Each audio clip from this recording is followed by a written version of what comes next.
Likely hold congressional and legislative elections next year using districts that were found to be racially discriminatory. It is going to be a long, drawn-out case. It's on hold right now thanks to the U.S. Supreme Court, and Dan is here to explain. Well, Tim, the nation's highest court is putting the brakes on a lower court ruling that would have seen some new congressional and state house district maps drawn ahead of the 2018 elections.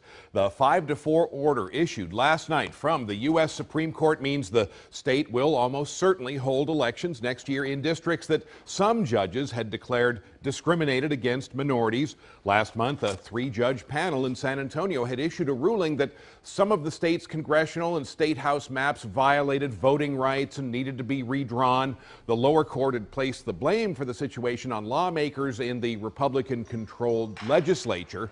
The state attorney general insisted that if the Supreme Court allowed the state's proposed maps to be redrawn before next year's election, it could create chaos in the election process. Now, the 2 congressional districts involved are in Nueces County in the southern part of the state and central Texas. The state house districts being contested are in 4 counties: Dallas, Tarrant, Nueces, and Bell.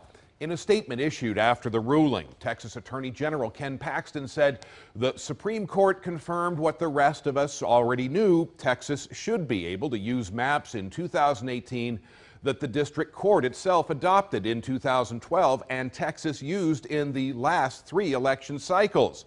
He added that his office is eager to proceed with the case in the high court. The last part of Paxton's statement, a reminder that the question of Texas voting districts is still not resolved. The Supreme Court still has to issue a final ruling on the districts, but in the meantime, the current maps will very likely remain in place.